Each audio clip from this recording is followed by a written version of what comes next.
प्रिय मित्रों, नमो नमः। मैं डॉक्टर संजय मौर्य संस्कृत कौमुदी में आप सभी लोगों का स्वागत करता हूं। मित्रों, शाम के 7:30 बज चुके हैं और चलिए हम लोग अपना अध्ययन, अपनी तैयारी प्रारंभ करते हैं। तो आप सभी लोग अपनी नोट्स और अपनी पुस्तक नीति शतकम लेकर के बैठ जाइए। और मित्रों, हम लोग कल की कक्षा तक मान शौर्य पद्धति का अध्ययन कर चुके हैं और अब आज की कक्षा का अध्ययन इस अर्थ पद्धति के पहले श्लोक और इस नीति शतकम के 32वें श्लोक से प्रारंभ करते हैं। तो चलिए मित्रों, पहले एक बार श्लोक को पढ़ लेते हैं। हमारे कुछ भाई बहन कहते हैं कि सर आप गाते नहीं हैं, थोड़ा सा श्लोक का एक बार गा लिया कीजिए। तो चलिए, बीच बीच में कभी कभी गा लेंगे हम लोग। वैसे मुझे गाना आता नहीं है और थोड़ा सा समय भी हम बचाने की कोशिश करते हैं। तो इसमें देखिए, शार्दूल विक्रीडित छंद है और इसको गाते इस तरह से है। जातिर्यातु रसातलं गुणगणः तत्राप्यधो गच्छताम् शीलं शैलतटात् पतत्वभिजनः सन्दह्यतामवनिना शौर्ये वैरिणि वज्रमासु निपततु अर्थोस्तु न केवलम् येनैकेन विना गुणास्त्रीडलवः प्रायाः समस्ता इमे। ठीक, चलिए मित्रों, इसमें इस श्लोक में महाकवि भर्तृहरि अर्थ पद्धति है, अर्थात धन का पद्धति। तो इसमें धन की महत्ता को बता रहे हैं कि धन ही एक व्यक्ति के पास होना चाहिए, बाकी सभी गुण नष्ट हो जाए तो कोई फर्क पड़ने वाला नहीं है। तो चलिए, किस प्रकार से अर्थ अर्थात धन की महत्व को प्रतिपादित कर रहे हैं इस श्लोक में देखते हैं। इसके अर्थ को कह रहे हैं कि जाति अर्थात जाति यातु माने चली जाए। कह रहे हैं कि जो मानव है, इंसान है, पुरुष है, उसकी जाति क्या करे, चली जाए। कहां चली जाए? रसातलम, रसातल को चली जाए, है ना। रसातलम लिखा है, रसातल को चली जाए। ठीक, और फिर कह रहे, या तो एक बात कह दिए, फिर कह रहे हैं कि गुण गणः, गुण माने गुण और गणः माने समूह। तो क्या हो जाएगा? गुणों का समूह। मित्रों, श्लोक बहुत ही अच्छा है, बहुत ही प्यारा है, सरल है, आराम से समझिएगा। वैसे आप सभी लोग इसका अर्थ जानते होंगे।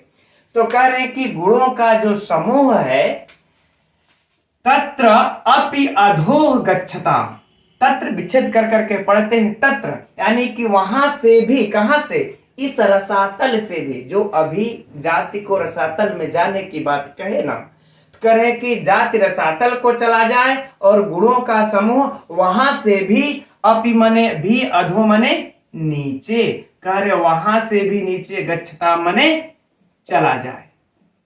अब आ गई बातें समझ में? ठीक, फिर से इस पंक्ति को देख लेते हैं। कह रहे हैं कि जाति रसातल को चली जाए और जो गुणों का समूह है उस रसातल से भी नीचे चला जाए। ठीक, आगे अब अगली पंक्ति में कह रहे हैं कि शीलम, और जो शील है ना, वह शील, कह रहे मुझे शील भी नहीं चाहिए। यह शील मतलब शैलात, अरे शैलम अर्थात पर्वत। कह रहे पर्वत के तटात पतति, तटात मतलब तट से, पतति माने गिर जाए, गिर करके क्या हो जाए? नष्ट हो जाए। और कह रहे जो हमारे जो पुरुष का जो शील होता है ना, वह शील इस शैल पर्वत से गिर करके नष्ट हो जाए, वह भी मुझे नहीं चाहिए। फिर कह रहे अभिजनः, और कह रहे कि उच्च वंश, क्या? उच्च वंश। और ये जो उच्च वंश है वह संदह्यता माने जल जाए। क्या हो जाए? जल जाए। किस में? वह निना माने अग्नि में, वह निना मतलब अग्नि में। और कह रहे हैं कि जो उच्च वंश है वह अग्नि में जल जाए। ठीक, और आगे कहते हैं कि शौर्य वैरिणी, और जो शौर्य रूपी जो वीरता है, जो शत्रुता है, शौर्य रूपी वीरता रूपी जो शत्रुता है। शौर्य का मतलब कि यूं कह लें वीरता, और वैरिणी का मतलब हो जाएगा कि शत्रु। ठीक, तो जो शत्रु रूपी जो वीरता है मित्रों, उस पे वज्र गिर जाए। वज्रम आशु माने शीघ्र, आशु का अर्थ होता है मित्रों, आशु का अर्थ होता है शीघ्र। और एक चीज और जान लीजिए, आशुतोष का मतलब होता है जिससे जो शीघ्र ही संतुष्ट हो जाए, अर्थात भगवान शंकर। चलिए ठीक, तो कह रहे हैं कि जो शत्रु की जो वीरता है, शत्रु की जो वीरता है, उस पे क्या, उस पे वज्र वज्र पड़ जाए, वज्र शीघ्र गिर जाए, उस पे वो नष्ट हो जाए। ठीक, निपततु माने गिर जाए। ठीक, निपततु अर्थात गिर जाए। अब आगे कह रहे हैं कि अर्थोस्तु, तू अर्थ तू, लेकिन कह रहे धन हो, धन को होना चाहिए, न केवलम, कह रहे एक केवल धन ही, न मतलब हमारे पास, अस्माकम है ना, अर्थात हमारे, यहां पर मानव न में न होगा ना, तो कह रहे लेकिन हमारे पास, अर्थोस्तु केवलम माने केवल, ये नहीं एकेन, कह रहे एक केवल धन ही हमारे पास रह जाए। अर्थवस्तु न केवलम एकेन, एक हमारे पास केवल धन रह जाए बस। ठीक, और कह रहे हैं कि बिना, है ना, एन केन बिना, इस एक के बिना, किसके बिना, इस एक धन के बिना, इस एक, है ना, कह रहे ना कि ये माने एन एकेन, एन यानी कि उस एक धन के बिना, किसके, इस एक धन के बिना, गुणाह तृण लव प्रायाः, यानी कि सारे जो गुण है ना, ये गुण का मतलब क्या होगा, ये जो इमे गुणा कर लेंगे यहां से, करिए जितने भी गुण है, कौन, ये जो जाति है, गुण का समूह है, शील इत्यादि ये सब है, तृण मतलब घास के समान, या फिर कह ले कि तिनके के समान है। किसके समान है, तिनके, लव प्रायः मतलब तिनके के समान है।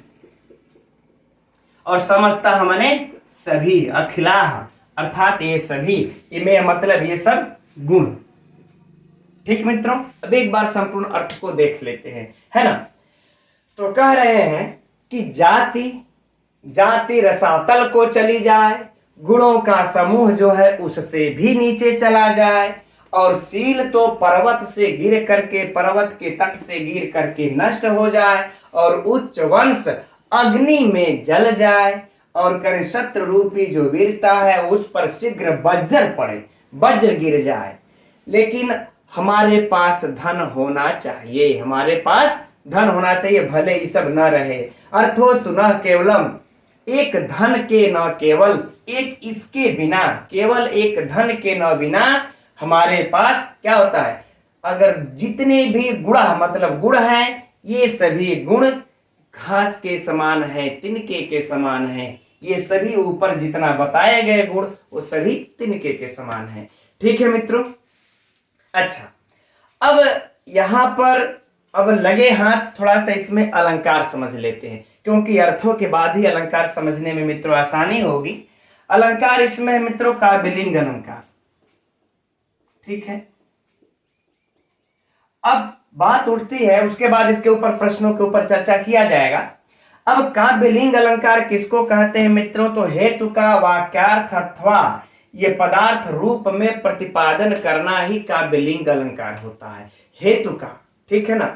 तो ये बताइए, ये सभी, ये जो गुण सभी जो घास तिनके के समान हो रहे हैं, ये तिनके के समान, इस अर्थ के बिना, धन के बिना, ये सब तिनके के समान है, तो हेतु है ना, इस हेतु को इस वाक्यार्थ अर्थात ये पदार्थ के रूप में प्रतिपादन कर देना ही काव्यलिंग अलंकार है।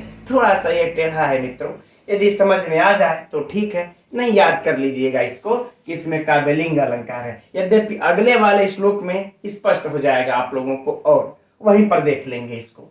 चलिए ठीक है, अब इसमें से परीक्षा उपयोगी साहित्य से प्रश्नों को खोजते हैं। मित्रों जिसको स्क्रीनशॉट लेना होगा ले सकते हैं, हमारे कुछ भाई बहन कहते हैं सर हट जाए कर स्क्रीनशॉट लेना है। ठीक है, अब देखिए इसमें क्या है कि अगर आपसे प्रश्न संख्या 1 इस प्रकार से पूछा जाएगा। ठीक है, नीति शतक के अनुसार जाति कहां चली जाए, तो आप अतल वितल सुतल रसातल तलातल पाताल 7 लोग है ना, तो जाति कहां चली जाए, तो रसातल को चली जाए। प्रश्न संख्या 1 पूरा। अब प्रश्न संख्या 2, नीति शतक के अनुसार गुणों का समूह कहां किसके नीचे ये चला जाए, चाहे कहां चला जाए, तो गुणों का समूह इस रसातल से भी नीचे चला जाए। ठीक, प्रश्न संख्या 2 हो गया ये।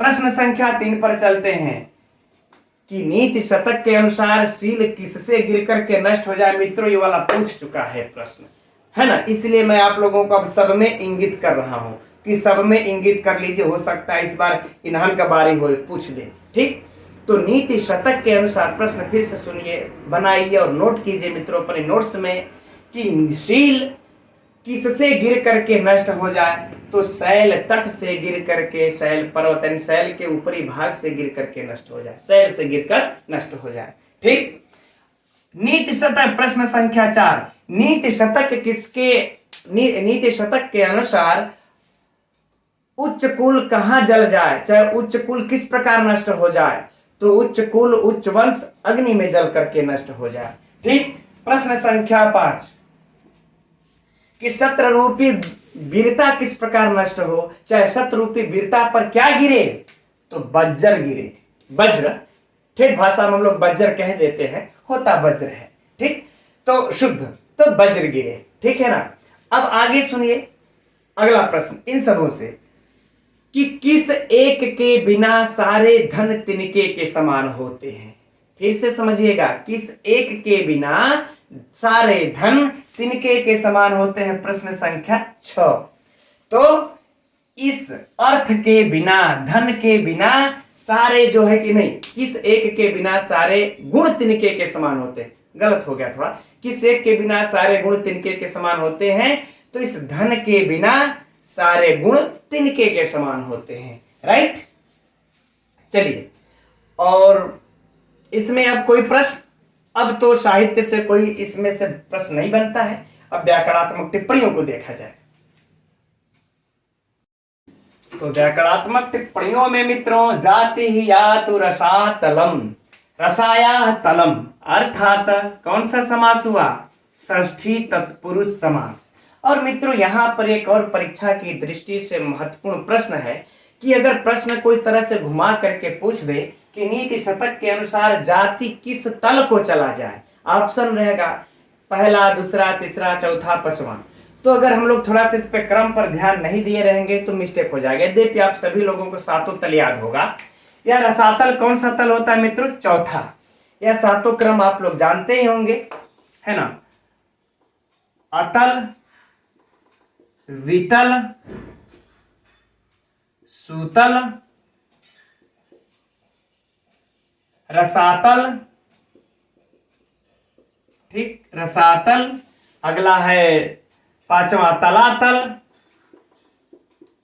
तलातल, छठवां है महातल और सातवां है पाताल। ठीक, आप सभी लोग जानते होंगे।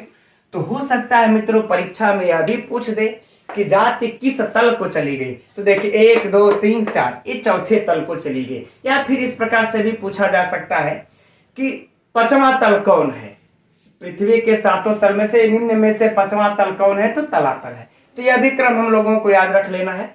चलिए अब आगे बढ़ते हैं। कह रहे हैं गुण गणः, गुणानाम गणः, ठीक, अर्थात कौन सा समास, यही षष्ठी तत्पुरुष समास। फिर देख ही रहे हैं तत्र अपि, है ना, तत्रापि हो गया दीर्घ संधि, अपि अधो अप्यधो, ठीक, हो गया यण संधि। यहाँ पर तत्रापि में दीर्घ संधि और तत्रापि अधो में यण संधि। ठीक, गच्छताम शीलम शैलम, है ना, शीलम शैल तटात पदत्व विजना संदेहताम वहनीना, वहनीना में तृतीया विभक्ति है। देख रहे हैं आप लोग शौर्य, ठीक, इसको देख लेते हैं। सूर से जो है धन से प्रत्यय लग करके मित्रों पहले भी चर्चा हो चुकी है, बन जाता है शौर्य, है ना। अब वैरणी का हो जाता है वैर धन इन, है ना, वैर धन इन, इसको भी नोट कर लीजिएगा। वैर धन इन प्रत्यय लग करके बन जाता है वैरणी। अगर पूछ दे परीक्षा में कि वैरणी में रूप विभक्ति कौन सा है, तो सप्तमी विभक्ति। और अगर इस तरह से पूछते वैरणी में प्रत्यय कौन सा है, तो फिर इन प्रत्यय है ना।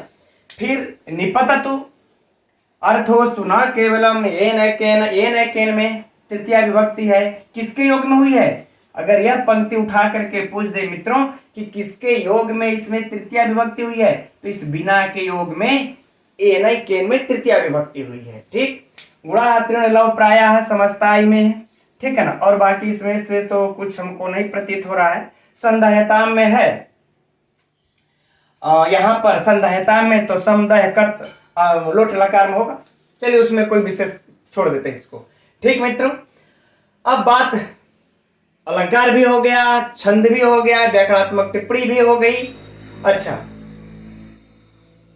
और बाकी श्लोक में मित्रों हम लोगों को तो याद ही रख लेना है। यह भी याद रखिएगा कि अर्थ पद्धति का अगर पूछ दे पहला श्लोक कौन है, तो पहला श्लोक यह है। इस पर भी हर पद्धति का मित्रों पहला श्लोक और अंतिम श्लोक भी याद रखिएगा। इस तरह से पढ़ लीजिए मित्रों, हर बिंदु पर हर पॉइंट को ध्यान में रख रख करके, फिर कहां से कोई प्रश्न बनेगा ही नहीं, बचेगा ही नहीं, और आप लोगों से जो कि परीक्षा में कंफ्यूज कर सके।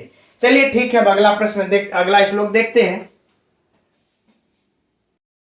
फिर अगला श्लोक मित्रों 33वां, बड़ा ही महत्वपूर्ण, बड़ा ही पॉपुलर और अत्यंत सरल श्लोक है।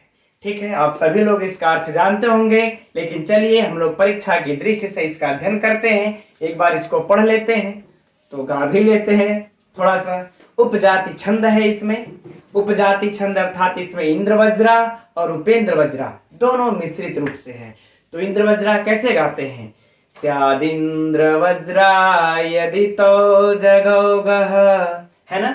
तो यस्यास्ति वित्तं स नरः कुलीनः, स पंडितः स श्रुतवान् गुणज्ञः, स एव वक्ता स च दर्शनीयः, सर्वे गुणाः कंचनमाश्रयन्ते।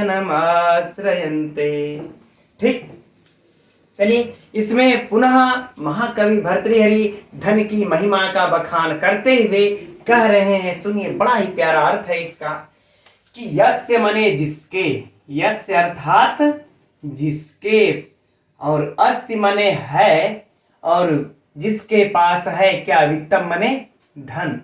कहें जिस व्यक्ति के पास, जिस पुरुष के पास धन है, सह मने वह, नरह मने नर या फिर वह पुरुष, वही पुरुष क्या है, करें कि कुलीन, वही पुरुष कुलीन है। जिसके पास धन है वही पुरुष कुलीन है। और स पंडितः, और जिसके पास धन है वही पंडित है अर्थात विद्वान है। और स श्रुतवान गुणज्ञ, श्रुतवान मतलब मित्रों होगा शास्त्रज्ञ, है ना। वही क्या है, शास्त्रज्ञ, और वही क्या है, गुणज्ञ।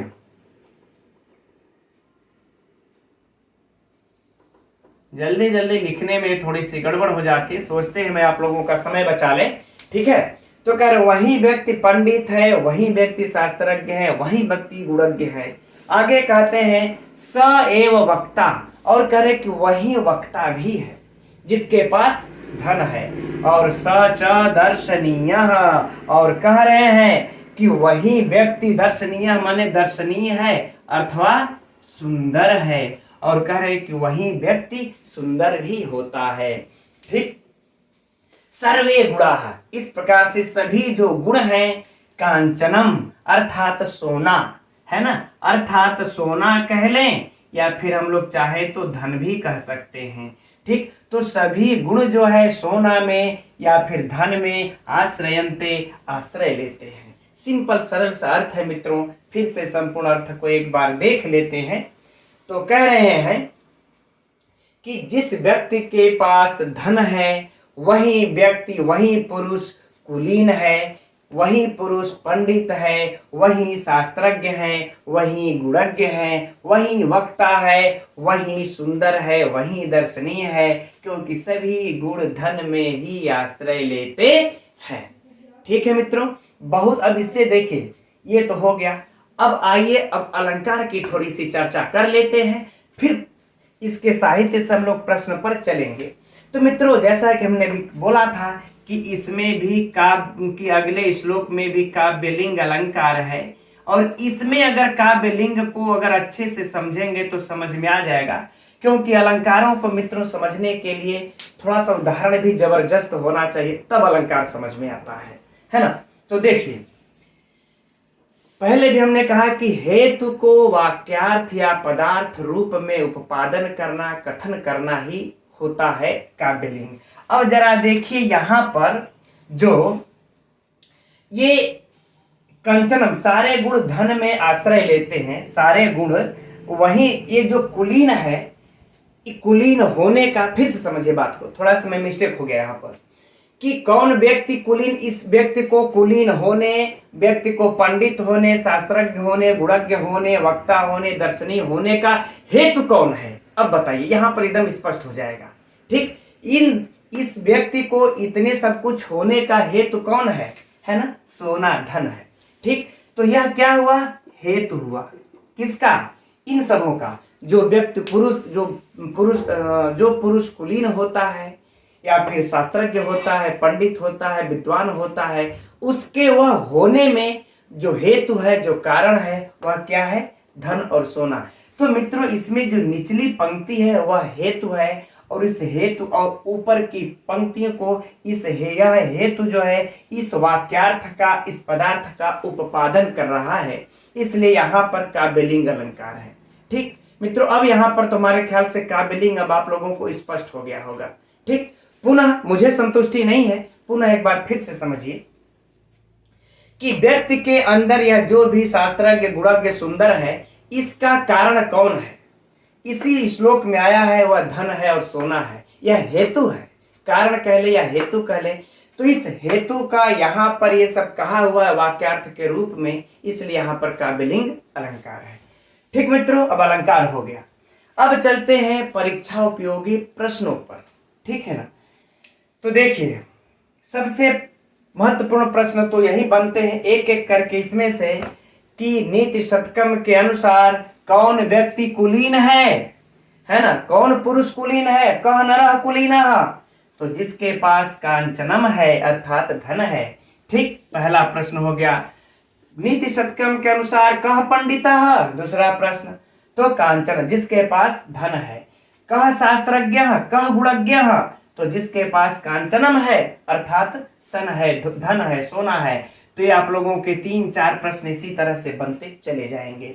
ठीक, अच्छा, कौन वक्ता है, कौन दर्शनीय है, तो जिसके पास धन है ना। अब आगे अगला प्रश्न और सबसे महत्वपूर्ण प्रश्न जो कि परीक्षा में पूछ चुका है मित्रों, वह यह है कि सारे गुण कहां आश्रय लेते हैं, सारे गुण कहां आश्रय लेते हैं, तो कांचनम, धन में आश्रय लेते हैं। अच्छा मित्रों, एक बात और भी हो गया कि आप लोगों को विकल्प में यदि कांचनम दे दे और धन दे दे, तब क्या लगाएंगे, है ना। एक विकल्प में कांचन है, दूसरा विकल्प धन है, तब आप लोग कांचनम को ही मारिएगा, क्योंकि श्लोक में कांचनम आया है।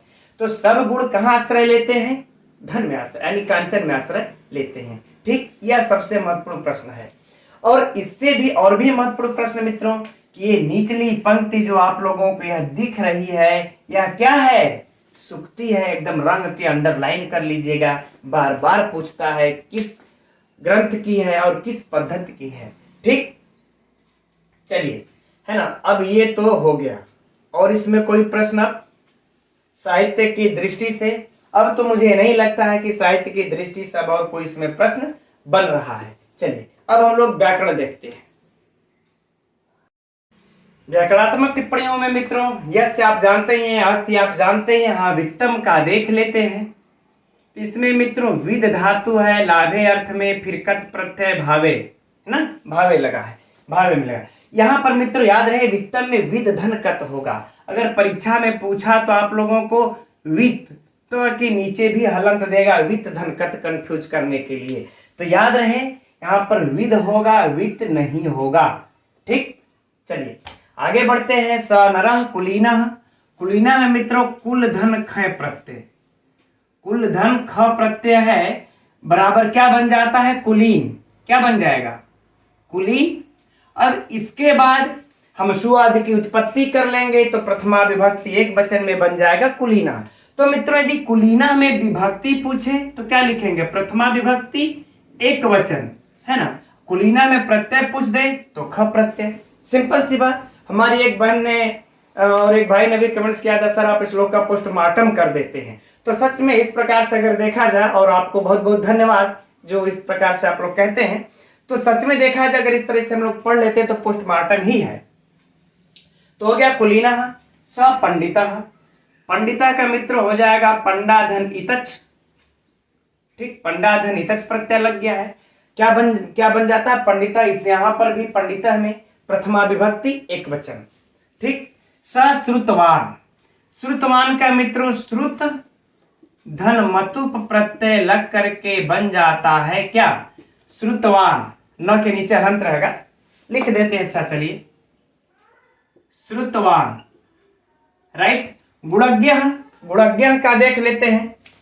गुणज्ञ का क्या हो जाएगा, गुण धन ज्ञा धन क, गुण धन ज्ञा धन क गुणज्ञ। फिर वही सुआदि की उत्पत्ति कर लेंगे, प्रथमा विभक्ति एक वचन में बन जाएगा गुणज्ञ। ओह, ये तो मिट गया। चलिए आगे देखते हैं। स एव वक्ता, स च दर्शनीय। ठीक है ना, दर्शनीय का देख लीजिए। दृश्य धातु है, धन अनियर प्रत्यय है, अनियर प्रत्यय है। क्या बन जाएगा मित्रों इसका, दर्शनीय। और इसके बाद प्रथमा विभक्ति रूप चला देते हैं। हमको दर्शन के योग्य तो रूप चला देंगे तो क्या बने, प्रथमा विभक्ति के एक वचन में बन जाएगा क्या, दर्शनीय। दृश्य धन अनियर दर्शनीय, प्रथमा विभक्ति एक वचन में दर्शनीय। तो प्रत्यय अनियर, विभक्ति कौन है, प्रथमा विभक्ति एक वचन। ठीक, सर्वे गुणा कांचनम आश्रयन्ते। अब तो बाकी इधर कुछ है नहीं, है ना, बाकी सब वही है कांचनम। चलिए ठीक है, ठीक है मित्रों।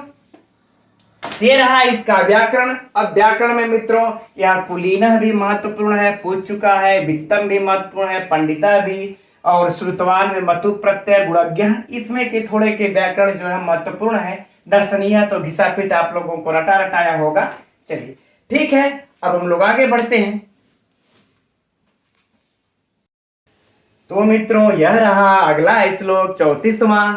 यह श्लोक मित्रों परीक्षा की दृष्टि से अत्यंत महत्वपूर्ण है। तो ठीक है, हम लोग इसे एक बार पढ़ लेते हैं। दौर मंत्रयात नृपति ही विनश्यति यति ही संगात सुतो लालनात विप्रो अनध्ययनात कुलम कूतनयात शीलम खलोपासनात ह्री मद्यात अनवेक्षणादपि कृषि स्नेह प्रवाश्रयात मैत्री चा प्रणयात समृद्धि अनयात त्याग प्रमादात धनम। मित्रों इस श्लोक में महाकवि भर्तृहरि यह बता रहे हैं कि किससे क्या नष्ट होता है। ठीक है मित्रों, तो चलिए हम लोग श्लोक में देखते हैं इसको।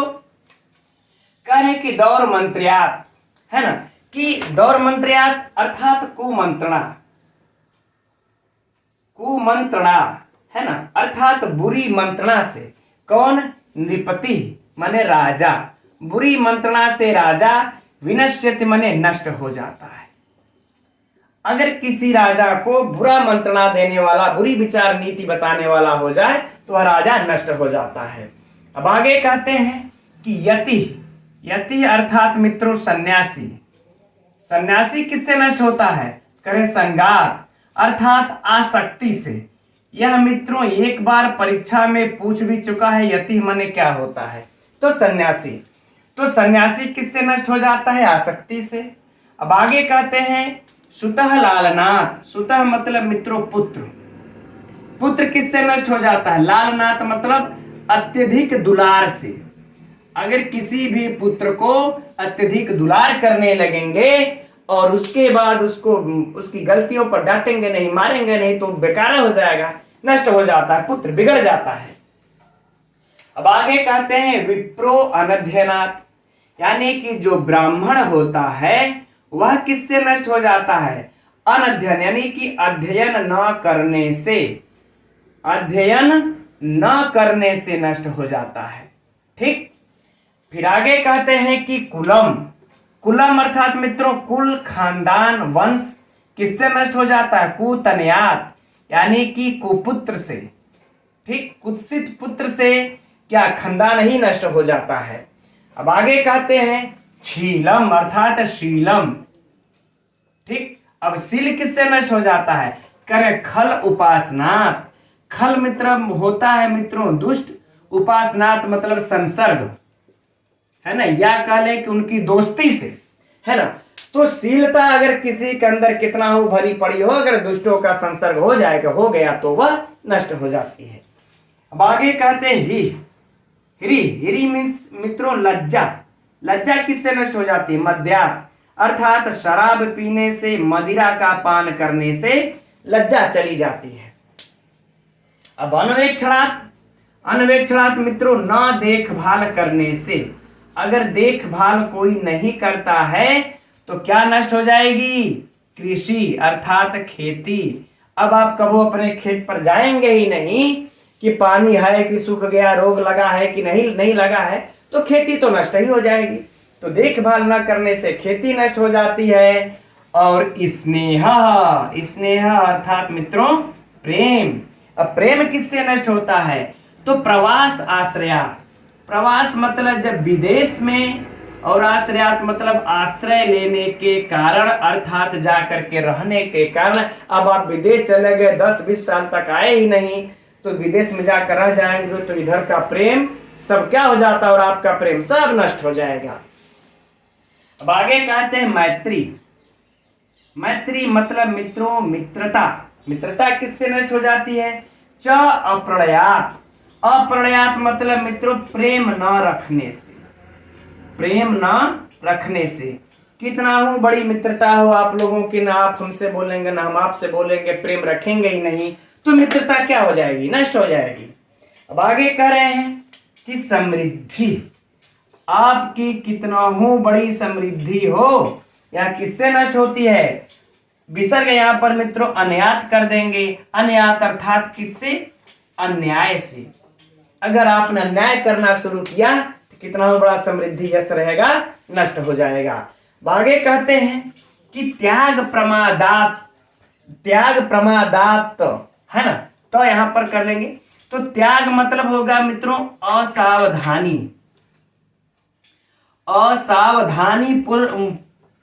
पूर्वक या लापरवाही से। लापरवाही कर लेते हैं, सही रहेगा, दोनों बातें वही हैं। कह रहे हैं कि लापरवाही से, और त्याग का अर्थ हो जाएगा मित्रों यहां पर खर्च करने। अगर आप लापरवाही से खर्च करते हैं धन का, तो धनम, लापरवाही से अगर खर्च करने लगे तो क्या नष्ट हो जाएगा? यह धन को यहां पर लिख लेते हैं। लापरवाही से खर्च करने पर धन नष्ट हो जाता है। मित्रों कितना हो आप जो है कि कमाते रहिए, अगर लापरवाही से खर्च कर रहे हैं तो धन भी नष्ट हो जाएगा। सिंपल सा अर्थ है मित्रों, समझ में आ गया होगा। तो एक बार पूर्ण अर्थ को देख लेते हैं। कहते हैं कुमंत्रणा से राजा नष्ट हो जाता है, और सन्यासी आसक्ति से नष्ट हो जाता है, पुत्र दुलार ज्यादा दुलार करने से नष्ट हो जाता है, ब्राह्मण अध्ययन न करने से नष्ट हो जाता है, कुल कुपुत्र से नष्ट हो जाता है, शील दुष्ट संसर्ग से नष्ट हो जाता है, लज्जा मदिरा से नष्ट हो जाती है, और देखभाल न करने से खेती नष्ट हो जाती है, प्रेम विदेश में जाकर के आश्रय लेने से नष्ट हो जाता है, और मित्रता प्रेम न रखने से नष्ट हो जाती है, समृद्धि तो अन्याय से नष्ट हो जाती है, और लापरवाही से खर्च करने से मित्रों धन भी नष्ट हो जाता है। ठीक है मित्रों, एक बार इसको काउंट कर लेते हैं। राजा नष्ट हुआ 1, सन्यासी नष्ट हुआ 2, और फिर पुत्र नष्ट हुआ 3, ब्राह्मण नष्ट हुआ 4, कुल नष्ट हुआ 5, शील नष्ट हुआ 6, लज्जा नष्ट हुई 7, खेती नष्ट हुआ 8, है ना, प्रेम नष्ट हुआ 9, और मित्रता नष्ट हुई 10, समृद्धि नष्ट हुई 11, और धन नष्ट हुआ मित्रों 12। काउंट करके देख लेते, वैसे परीक्षा में पूछेगा नहीं, लेकिन गिनने में क्या जाता है। अगर पूछ ही दिया कि कितने की विनाश होने की बात करते हैं महाकवि भर्तृहरि नीति शतकम में, तो इधर से 12 है। चलिए ठीक है। अब मित्रों परीक्षा उपयोगी प्रश्नों की चर्चा कर लेते हैं इसके अर्थ से, साहित्य से।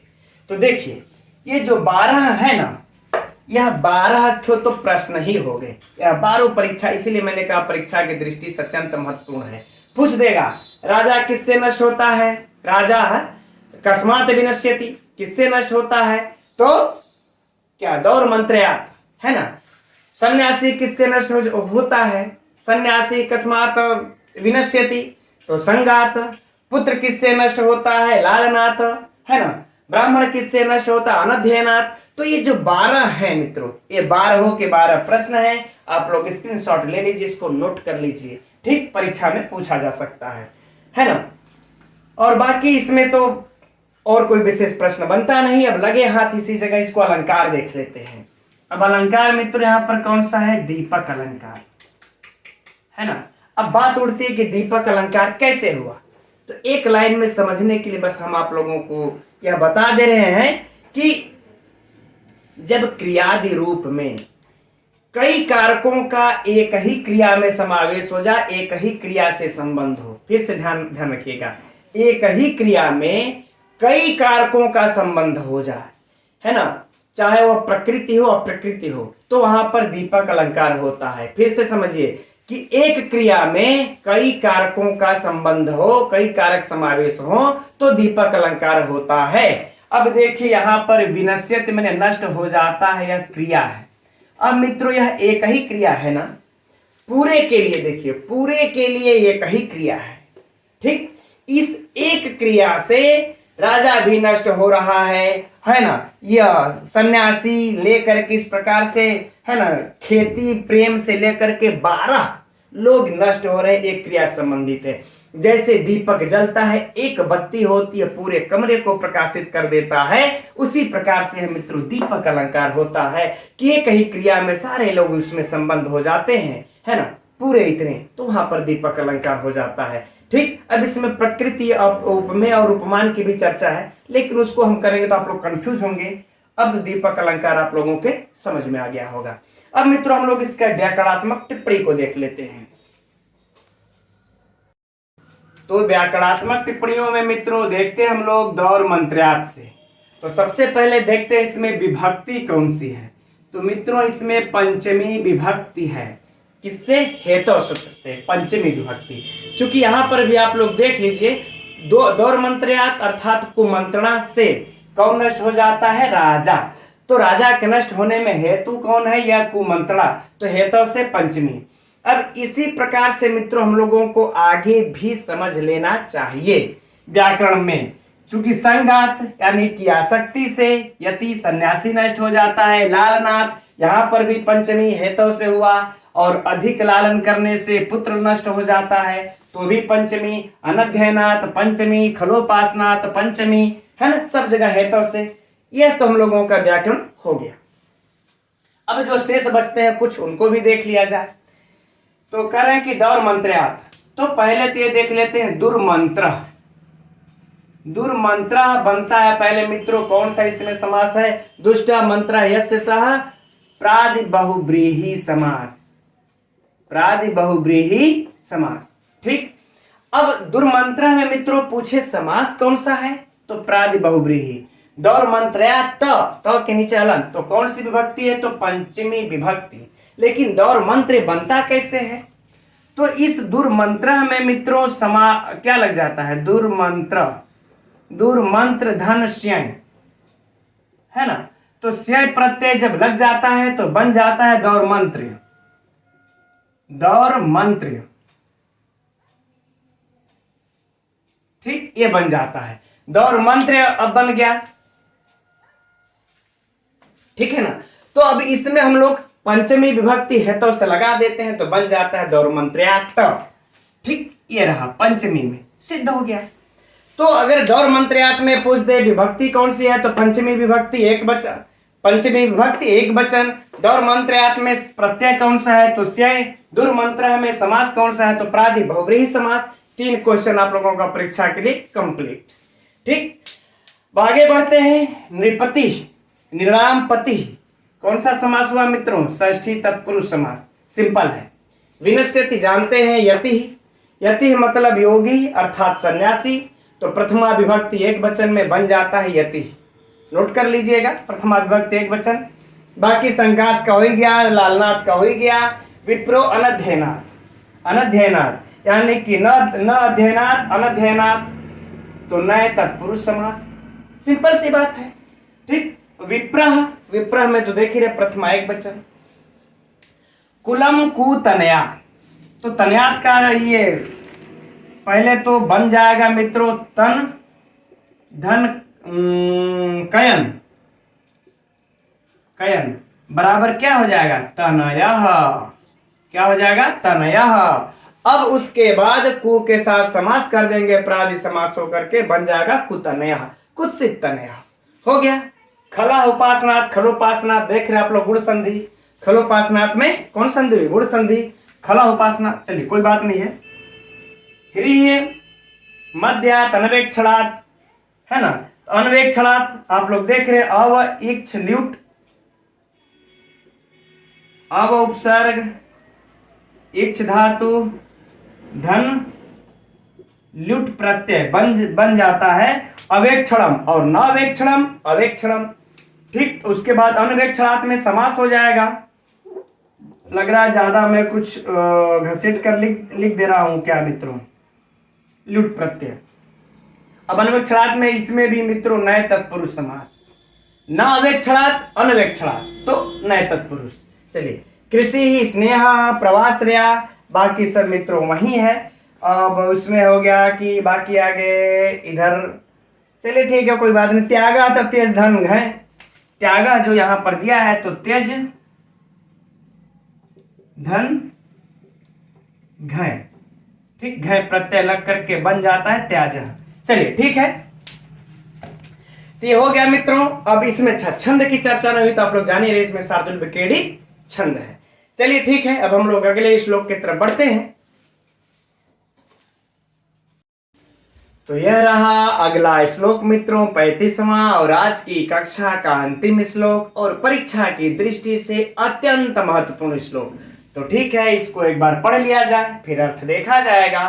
करे दानम भोगो नासः तिस्रो गतयो भवन्ति वित्तस्य यो न ददाति न भुंक्ते तस्य तृतीया गतिः भवति। कह रहे हैं इसमें महाकवि भर्तृहरि कि देखो भाई, धन की गति के बारे में बता रहे हैं। आइए सीधे अर्थ ही देखा जाए। कह रहे हैं कि दानम भोगः नासः, यानी कि तीन, कौन? 1 2 3, ठीक, 1 2 3।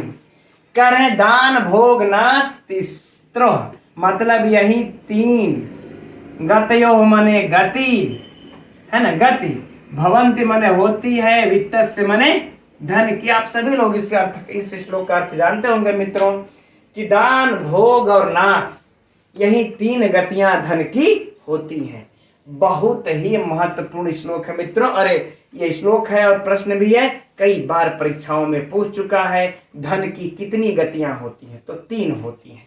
ठीक, कह रहे हैं कि अब आगे यो न ददाति, कह रहे जो न तो दान में देता है, धन जुटा करके रखेगा और दान में देता नहीं है किसी को, और न भूंगते और न स्वयं ही खाता, अर्थात कंजूस है, और न ही स्वयं ही खाता है, तो तस्य मने उसके धन की तृतीया गति भवति, तो उसके धन की तीसरी गति हो जाती है। कौन सी गति हो जाती है? तीसरी गति हो जाती है।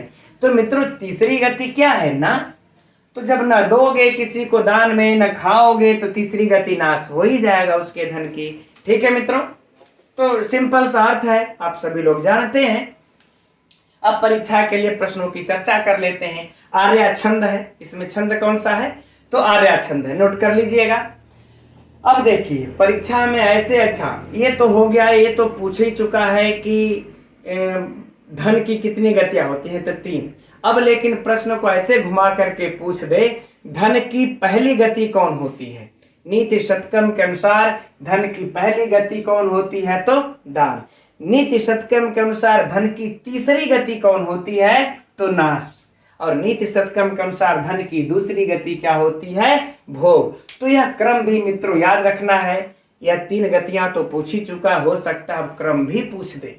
ठीक, तो यह क्रम परीक्षा की दृष्टि से महत्वपूर्ण है, वह याद रखना है। अब मित्रों इसमें हम लोग व्याकरणात्मक टिप्पणी देख लेते हैं, बहुत ज्यादा कुछ है नहीं, बस थोड़े में। दानम में देख लेते हैं। दानम में तो दा धातु से ल्युट प्रत्यय लग करके मित्रों बन जाता है दानम। भोगा में, भोगा का भी देख लेते हैं, भुज धातु से घय प्रत्यय लग करके बन जाता है भोगा। नासा का भी इसी प्रकार से नस धातु से घ प्रत्यय लग करके बन जाता है नासः। ठीक है ना। अब बाकी इसमें तो कुछ और विशिष्ट है नहीं, ये ददाति भुंक्ते तस्य तृतीया गति, बाकी सब तो वही है परीक्षा की दृष्टि से। तो ठीक है मित्रों, आज की कक्षा में इतना ही रहने देते हैं। 4 श्लोक हो गया, 2 कक्षा में और 3 श्लोक पढ़ लिया जाएगा तो अर्थ पद्धति भी समाप्त हो जाएगी। फिर हम लोग लाइव प्रश्नोत्तरी किया जाएगा, लाइव टेस्ट किया जाएगा। तो मित्रों आज की कक्षा आप लोगों को कैसी लगी कमेंट्स करके मित्रों अवश्य बताइएगा, थोड़ा सा मुझे एनर्जी मिल जाती है। ठीक है, अब हम लोग कल मिलते हैं ठीक इसी समय शाम को 7:30 बजे। नमो नमः।